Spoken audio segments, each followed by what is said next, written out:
Alam mo mga magkano lang yan? Papalo lang yan, mga 2,000. Tapos mga testers, small bottles, 1,500. Labeling, around 500. Ads budget, another 500 to 1,000. Less than 5,000. May puhunan ka ba ng 5,000 to 10,000 pesos pero wala ka pang masyadong business idea? Sa episode na ito, pag-usapan natin ang top 10 business ideas you can start with 5,000 to 10,000 pesos. Videos that will make you wealthy and debt-free.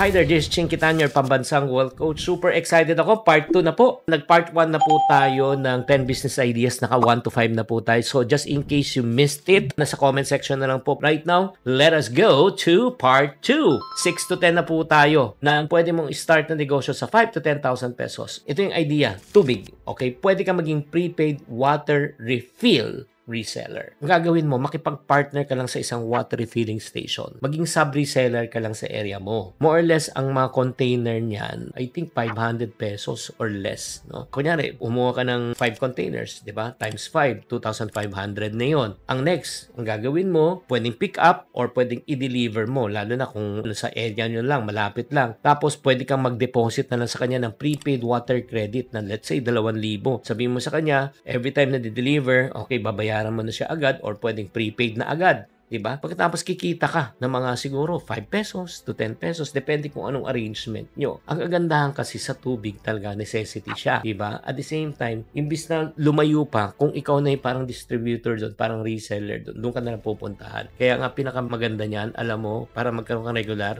pwedeng i-text na lang sa'yo, tapos regular schedule and delivery. Ito yung kagandahan. Nakakapag-umpisa ka na ng water refilling business na wala kang water refilling station. At kung lumakas ang demand, ang ibig sabihin po pwede ka na mag-umpisa ng sarili mo. Number 2, pagkain pa rin.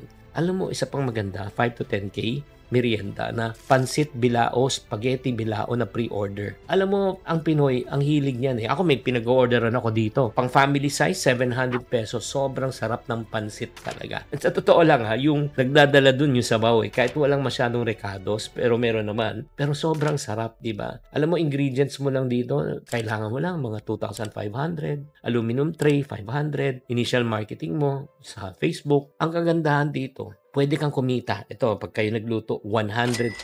Kunyari, ang puhunan mo 50 or 300, mapibenta mo 600 or 700. So, ang gagawin mo lang, magta-take ka lang ng photos of your first order and use them as ads o ipampropromo mo, diba? Tapos, kumuha ka ng mga tinatawag na word of mouth advertising, yung kanilang testimony. Ay, number 8 na po tayo. Ito yung tinatawag na online plantita starter pack. Ito, wala pang masyadong magawa. Yung gagawa ka ng mga ornamental plants na may pots na, may lupa na, may instruction na, di ba, parang sa mga plantitos at plantitas. Or if not naman, hindi lang yung plantita. Alam nyo ba, ang isang napakaganda na pwedeng umpisahan ngayon, yung tinatawag po nating hydroponics, na pwede na kayo mismo na magtanim, mag-harvest ng mga gulay nyo, lettuce, di ba, by using yung plastic lang or styro para eco-friendly, doon mo nagagamitin, doon mo napapalakihin. Alam mo, daming opportunity po doon. Pwede ka mag-harvest ng pagkain, di ba? May mga iba gusto lang talaga as hobby yung mga plantito. Ang mga halaman, 2,000. Pots and soil, 2,000. Label and packaging, 1,000, 5,000. Pasok ka na? Pasok na, pasok yan. Huwag mo sabihin na, ay, wala nang pandemic eh. Hindi. Marami na po talagang na-addict ngayon. Number 9. Ito pa, hindi rin masyadong napapansin na magandang opportunity. Mahilig ka sa mga fragrance. Nako, perfume refilling business. Bibili ka lang ng oil na maganda, atomizer, in bulk. Pwedeng 5 ml na bottle, 10 ml. Alam mo, mga magkano lang yan? Papalo lang yan, mga 2,000. Oils to ha. Tapos mga testers, small bottles, 1,500. Labeling, around 500. Ads budget, another 500 to 1,000. Less than 5,000. Ang kagandahan kasi sa pabango, lahat ng tao gusto nila maging mabango.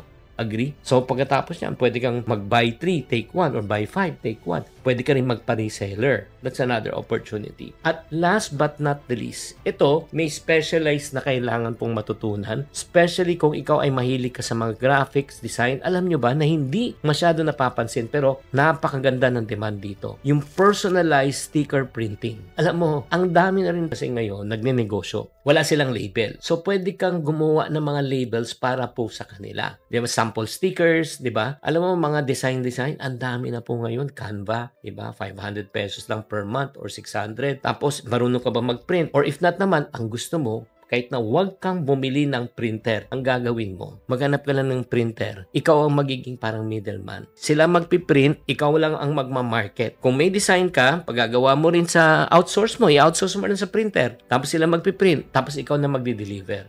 Diba? So, ang kagandahan po dito, pagka lumaki na po yung printing business nyo na outsourcing, sooner or later, kung gusto mo, ikaw na bumili ng makina. FYI, no? Itong mga sinasabi ko po sa inyo ay hindi to para sa lahat. Pero ito lang ay para sa mga taong seryoso na talagang gusto talagang mag-start ng business. Kaya nga may mga nagsasabi, Chinky, baka pwede mo ng mga turuan, i-coach mo ko kung paano mag-start ng business. Okay, paano sa mga taong seryoso? I want to invite you to my private coaching group. May mga private coaching group session po kami. We can help you to turn your idea into income. So if you want to get more details on how to be part of our private coaching group, all you need to do is just type Biz Coach. Biz Coach, BIZCOACH, and we will send you details. Pero meron kaming open na group for that. Thank you very much, and I hope that you are enlightened. Kung ano pang gusto nyong itanong sa akin, i-comment nyo na lang sa comment section, at lalo na sa mga taong gusto mag-umpisa ng negosyo, this is the best way for you to start. Tatandaan, tamang karunungan, tamang disiplina po ang susi sa pagyaman.